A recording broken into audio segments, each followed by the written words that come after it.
Dear student, इस part में अब हम सीधे सीधे बात करेंगे कि प्रोबेबिलिटी के प्रश्नों को हम कैसे सॉल्व करेंगे और कैसे सोचेंगे। इसके लिए जितने भी प्रकार के प्रश्न हैं उनके लिए जो कंसेप्ट मैंने लिखा है वो आप देखें सामने बोर्ड पर, और इसको एक एक करके मैं इससे पहले कि समझाऊं, लेकिन इसको समझाने के पहले मैं कहीं ना कहीं 1 मिनट की समरी रखना चाहूँगा जो कि मेरा पार्ट नंबर 1, 2, 3, 4 से जुड़ा हुआ है।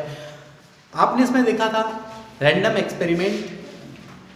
रैंडम एक्सपेरिमेंट एक ऐसा प्रयोग था जिसमें संभावित परिणाम 1 से अधिक थे, और प्रयोग संपन्न होने के पश्चात जो प्राप्त परिणाम है वो उन संभावनाओं में से ही एक होना चाहिए। तब हम कहते हैं कि वो प्रयोग रैंडम एक्सपेरिमेंट है। So random experiment, the definition of random experiment is that you have an experiment in which possible results more than one, but after completing experiment you have to got one result which is also belongs to possible results. Okay, that time this type of experiment is called random experiment. And all the possible results, जितने संभावित परिणाम हैं उनका एक समुच्चय बनाएंगे। Sample space is the set of all possible results in random experiment. कहने का मतलब कि एक यादृच्छिक प्रयोग में संभावित परिणामों का समुच्चय, प्रतिदर्श समष्टि, जिसे इंग्लिश में हम सैंपल स्पेस कहते हैं, ये कहलाता है। इसके पश्चात, इसके बाद इसके अंदर एक एक point, every point of sample space is called sample point. प्रतिदर्श के प्रत्येक बिंदु को, प्रत्येक अवयव को प्रतिदर्श बिंदु कहा जाता है। और नेक्स्ट पॉइंट था इवेंट। और इवेंट मैंने आपको बताया था कि इवेंट होने के लिए आपके पास एक परिणाम आए और वो परिणाम एक सेट में होना चाहिए, ई में, और ई जो है वो सैंपल स्पेस का सबसेट होना चाहिए। आपको याद आ रहा होगा मेरा वो लेक्चर जिसमें मैंने आपको बताया था X is result which is belongs to E and E is also subset of S। That time you can say yes, event happened. अगर आपके पास कोई परिणाम है वो समुच्चय में है किसी, और वो जो है S का उपसमुच्चय है, तब हम कहते हैं कि वो घटना घटित हुई है। ये सारी चीजें मेरे पार्ट नंबर 1, 2, 3, 4 की हैं। और अब मैं आपको बताने जा रहा हूं इस पार्ट नंबर 5 में कि प्रोबेबिलिटी के प्रश्नों को कैसे हल किया जाए। अब प्रश्नों को कैसे हल किया जाए, इसके लिए जरूरी है कि आपका माइंड सेट होना चाहिए। आपके माइंड में क्या चलता है ये बहुत जरूरी है।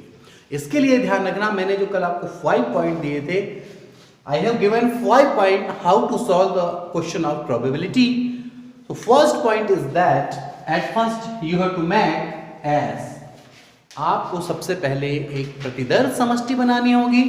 After that you have to get value of n S. Third point is that assume that E is event that is related to sample space, but it is depend on your question E. After that NE is equal to, and finally PE is equal to NE upon NS। Hindi माध्यम के छात्र भी इन बातों को अच्छे से सुन लें। मैंने आपको बताया था कि प्रायिकता के प्रश्न को पढ़ने के बाद आप अपने माइंड में पहले अच्छे से एनालिसिस करेंगे। सबसे पहले क्या करेंगे, सैंपल स्पेस लाएंगे, फिर उस सैंपल स्पेस में अवयवों की संख्या लाएंगे जिसे आप एनएस कहते हैं। जैसे कि आपने एक सिक्का उछाला, हेड और टेल 2 कंडीशन है आपके पास में, तो एनएस कितना होगा, 2 होगा। यदि आपने 2 सिक्का उछाला होता, 4 कंडीशन आती थी, एनएस 4 होगा। यदि आपके पास एक पासा है, एक डाइस है, तो निश्चित रूप से 6 कंडीशंस थी। अगर 2 पासे हैं तो 36 थी। अगर आपने एक डेक ली है, deck of playing card, that mean ताश की गिड्डी ली है, उसमें आपने 52 देखा था, यदि एक पत्ता निकालना है तो 52 इसकी कंडीशंस होती थी। ये आपको दिखाया जा चुका है पुराने लेक्चर्स में। अब देखिए, फिर ई एक इवेंट मानना होता है।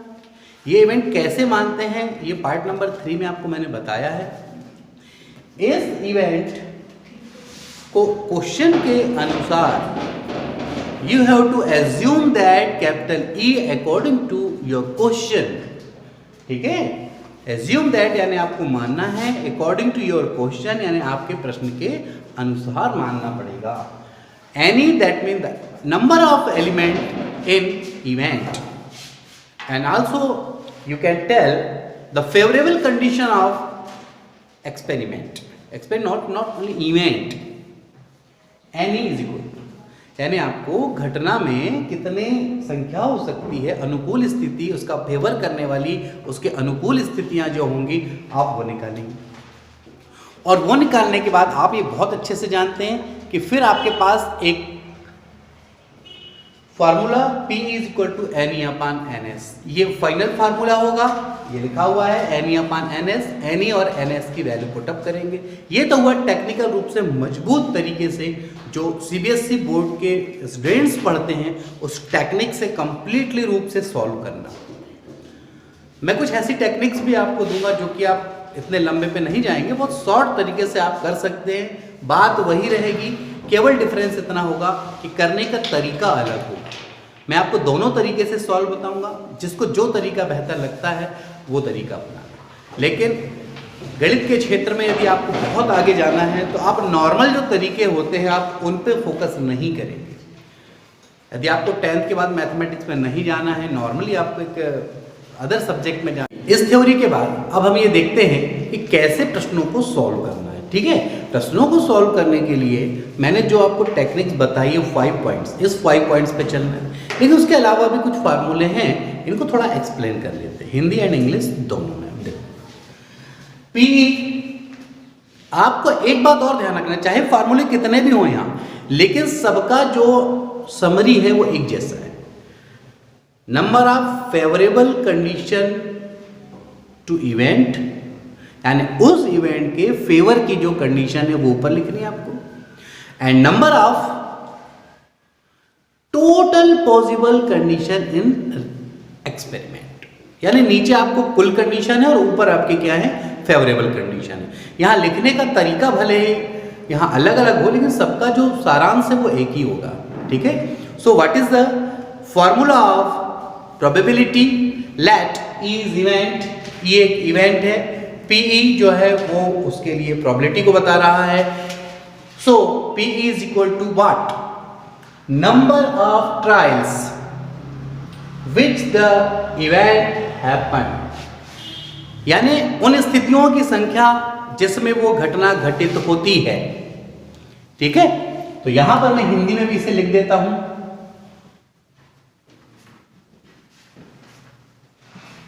यह है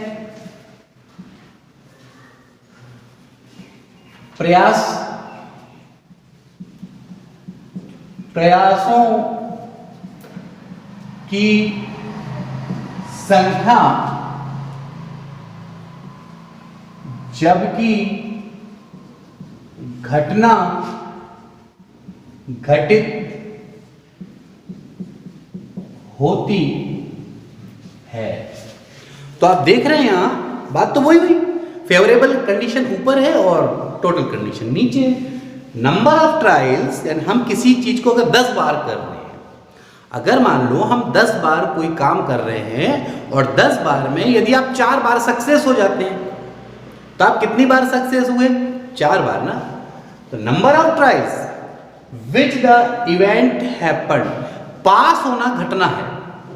मान के चलो आपको 10 बार एक गणित का टेस्ट है, मान लो आपका 10 बार अलग अलग दिन आपका पेपर लिया जाता है और कहा जाता है कि प्रायिकता क्या है। तो 10 बार में से पास होना यहां घटना है, परीक्षा होना एक रैंडम एक्सपेरिमेंट है, 10 बार परीक्षा हो रही है, रैंडम एक्सपेरिमेंट। ठीक है, पास होना यहां पे घटना है और मान लो कि आप 10 बार पेपर देते हैं लेकिन आप 6 बार पास होते हैं, मान के चलो, तो कितनी बार पास होना घटना है, तो उस घटना के लिए कितनी बार पास हुए, 6 बार हुए ना। नंबर ऑफ ट्रायल्स, आप ट्राई कर रहे हो, विच द इवेंट हैपन, जब इवेंट घटना हो रही है तब की कंडीशन, प्रयासों की संख्या जबकि घटना घटित हुई है, यानी आप पास हुए हो, तो 10 में से 6 बार पास हुए हो तो ये 6 आएगा। ओके, अब देखिए टोटल नंबर ऑफ ट्रायल्स, आपने कितनी बार ट्राई किए, तो आपने कितने पेपर दिए हो, 10 बार दिए ना आपने, तो टोटल नंबर, तो ये क्या हो गया आपकी कुल मिला के, यहां होगा कुल प्रयासों की संख्या। मैं इस हिंदी को भी इसलिए इंपॉर्टेंस दे रहा हूं क्योंकि एक तो ये हिंदी माध्यम के छात्रों के लिए भी हो गया, और दूसरा मोस्टली सारे जो इंग्लिश मीडियम के सारे बच्चे हैं वो सही मायने में कंप्लीट इंग्लिश को नहीं जानते, वो कंफ्यूज होते हैं, और चूंकि हिंदी हमारी एक मातृभाषा है तो निश्चित रूप से वो बात बहुत आसानी से समझ आ जाएगी। इसलिए मैं दोनों यूज़ कर रहा हूँ, जिसको जिस तरीके से अडॉप्ट करना है फाइनली आपको उसका सॉल्यूशन बनना चाहिए, चाहे वो हिंदी मीडियम से बने चाहे आपको इंग्लिश मीडियम से बने। ठीक है, देखिए तो फाइनली क्या हुआ, प्रयासों की संख्या जबकि घटना घटित हुई है, मतलब फेवर हुआ है, नीचे कुल प्रयासों की संख्या, ये एक फार्मूला हुआ। सेकेंड वे हुआ और का मतलब यहां क्या हुआ, अथवा, आप जो लिखे number of outcomes, number of outcomes favourable to E, favour करना का मतलब क्या होता है, किसी के पक्ष की बात, फेवरेबल टू ई मतलब ई के फेवर में, फेवर यानी अनुकूल, तो क्या बोलेंगे आप, यहां हिंदी में लिखेंगे घटना कैपिटल ई के अनुकूल स्थितियां, या इस स्थिति को आप कहेंगे परिणाम, घटना ई के अनुकूल, उसका फेवर करने वाली अनुकूल स्थितियां यानी कि अनुकूल परिणाम, और नीचे आएगा number of all possible outcomes, number of all यानी सभी कंडीशन, ऑल पॉसिबल आउटकम्स, सभी संभावित परिणाम ऑफ द एक्सपेरिमेंट, यानी एक्सपेरिमेंट के जो सभी संभव परिणाम हैं वो लिखे जाएंगे। तो हम देखें यहां हम लिख सकते हैं कुल स्थितियां, जो भी कुल स्थिति। इसी प्रकार से मैंने एक और इसका फार्मूला बनाया है, इसके पहले वाले लेक्चर मैंने समझाया था, P is equal to N upon N, बात तो वही थी। एन को और शॉर्ट फॉर्म कहना तो favourable condition upon total condition, favourable condition upon total condition, यानी अनुकूल स्थिति बटे कुल स्थिति। इस तरह से इन फार्मूले में हम कोई भी फार्मूला लगा सकते हैं, लेकिन आप देख रहे हैं केवल शब्दों का अंतर है, मीनिंग सेम है। Here the how many formulas? First, here the second, and it is third, and this is fourth. But meaning are same. यानी सबका मतलब एक ही है, बस लिखने का तरीका आपका अलग है। अब इन चारों में से अब मैं लेकर चलता हूं आपके लिए कुछ प्रश्न जो आप सॉल्व करेंगे, ठीक है। तो सबसे पहले मैं मौखिक रूप से एक क्वेश्चन लेकर चलता हूं। आप एक बात बताइए, अगर आपने किसी रेस में, एक रेस हो रही है, ठीक है, और उस रेस में मान के चले आप, उस रेस में 8 घोड़े खड़े हैं, ठीक है। उस 8 घोड़ों में 1 2 3 4 5 उनके जो बैक साइड है, यहाँ पे एक प्लेट लगी हुई है, 1 2 3 4 5 7 8। कोई घोड़ा ऊंचा है, कोई नाटा है, कोई मोटा है, अलग अलग प्रकार के बहुत सारे घोड़े हैं, और इसमें एक शर्त लगाई जाती है कि कौन सा घोड़ा जीतेगा। तो आप ये बताइए कि यहाँ जीतने के लिए प्रायिकता क्या होगी। एक घोड़ा जीतना चाहिए, क्योंकि बात जब जीत हार की होती है ऐसे रेस में, 2 एक साथ यदि जीतते हैं तो ऐसी स्थिति में हम उसको रैंडम एक्सपेरिमेंट नहीं मानेंगे, इस बात का आप ध्यान रखेंगे। जब इस तरीके का जीत हार हो रेस में, इसमें दो परिणाम, दोनों अगर फर्स्ट आते हैं, दोनों घोड़े एक साथ पहुंचते हैं, तो इसको हम रेस नहीं मानेंगे, रेस हमें पुनः कराना होगा। तो अब एक बात बताइए, 8 घोड़े एक रेस में भाग लेते हैं, उनमें से एक जीतना चाहिए, क्या प्रायिकता होगी? तो निश्चित रूप से हाउ मैनी, अब ये पहले क्या सोचना आपको, सारी स्थिति कौन सी भाई, 8 घोड़े हैं तो कंडीशन कितनी हुई, 8। Total possible condition of random experiment in this question how many, 8, यानी 8 घोड़े हैं तो 8 ही तो जीत सकते हैं ना, 9 तो नहीं हो सकता। तो 8 की संभावना है भैया, 8 में से कोई ना कोई जीतेगा। लेकिन जब वो रेस कंप्लीट हो जाती है, अब सीटी बजी, घोड़े दौड़े, चेक पोस्ट हुआ, तो कोई तो घोड़ा आया होगा ना किसी नंबर का। मान लो कि 5वें नंबर का घोड़ा फर्स्ट नंबर पे आ गया, 5वें नंबर का घोड़ा आया, तो घोड़ा कितना था, लेकिन वो एक था ना, तो उसको जीतने की जो घटना है उसके अनुकूल कितने घोड़े आ पाए, एक ही जीतेगा। अब बताइए कि प्रोबेबिलिटी कितनी हुई, फेवरेबल कंडीशन हुई 1, टोटल कंडीशन हुई 8, सो 1/8 इसके हिसाब से, favourable condition 1, total condition 8, 1/8 is the probability for win one horse out of 8 horse। अब आप समझ गए कि 8 घोड़े में एक। अच्छा बताइए, इसी क्वेश्चन में यदि कहता कि 10 घोड़े खड़े, बताओ एक के जीतने की प्रायिकता क्या है? If the standing for race the 10 different horse, what is the probability to win one horse? तो 1 horse that mean 1 horse 1/10। तो किसी भी रेस में जीतने की प्रायिकता हमें तो ऊपर 1 लिखना पड़ेगा और नीचे जितने पार्टिसिपेट हुए हैं उन्हें हमें लिखना पड़ेगा। तो ये बात बिल्कुल क्लियर होती है आपको। चलिए, इसी तरीके से मैं मौखिक में एक बात और कहता हूं, if you throw a die, 1 die throw and find the probability if you get number less than 3। अब मैं इसे हिंदी में भी कह देता हूं, if you throw a 1 dice, यदि आप एक पासे को उछालते हैं, फाइंड द प्रोबेबिलिटी मतलब प्रायिकता ज्ञात करो, find the probability that mean प्रायिकता ज्ञात करो, इफ यू गेट, आपको प्राप्त होना चाहिए, यू मस्ट गेट, आपको प्राप्त होना चाहिए, लेस देन 3 यानी 3 से छोटा। अब एक पासे में एक बात बताइए, टोटल कंडीशन कितनी होगी, 6 होगी, ठीक, टोटल कंडीशन 6, और घटना आप क्या कह रहे हैं, 3 से छोटा आना चाहिए। अब 3 से छोटा होगा तो पासे में 3 से छोटा आने तो 1 हो सकता है और 2 हो सकता है। तो कितनी कंडीशन हुई आपकी, 2 कंडीशन हुई ना। तो आपका जो इवेंट है उसके फेवर में, उसके अनुकूल कितनी स्थितियां हुई, 2 स्थितियां हुई। तो आप देख रहे हैं फेवरेबल कंडीशन कितनी होंगी आपकी, 2 होंगी, टोटल कंडीशन कितनी होंगी, 6। इसका मतलब 2/6, 2/6 दैट मीन 2 से काट देंगे तो 1/3। तो 1/3 जो ये है वो क्या है, एक पासे को उछालने पर 3 से छोटा अंक आने की प्रायिकता, एक पासे को या दक्षा उछालने पर 3 से छोटा अंक आने की प्रायिकता। सॉल्यूशन आया 1/3।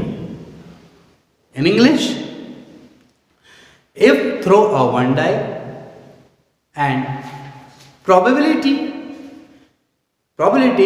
if we want to get the number less than 3, that probability is 1/3। Okay, तो आपने देखा कि इंग्लिश और हिंदी दोनों माध्यम के अनुसार मैंने आपको बताया, फार्मूले बताए और कुछ मौखिक प्रश्न किए। अब हमारा जो अगला सेशन होगा, उस अगले सेशन में हम केवल प्रश्नों पे ही फोकस करेंगे, केवल हम इस बात पर चर्चा करेंगे टोटल कंडीशन कितनी है, फेवर में कितनी है, टोटल कितनी है, फेवर में कितनी है। इस आधार पे हम बहुत सारे क्वेश्चंस को पहले ओरल करेंगे और ओरल करने के बाद फिर आप देखेंगे प्रोबेबिलिटी के प्रश्नों को कैसे करना है, जो कि मेरे पार्ट नंबर 4 में जो स्टाइल मैंने सॉल्व करने की बताई है आपको, उस तरीके से सॉल्व करें। उसमें 5 नंबर चाहिए। और अभी हम जो ओरल चल रहा है, इससे तो मालूम है मतलब ही नहीं कि आप किस तरीके से करते हैं। आपको उसका सॉल्यूशन आना चाहिए with in 30 second. Okay, thanks for watching.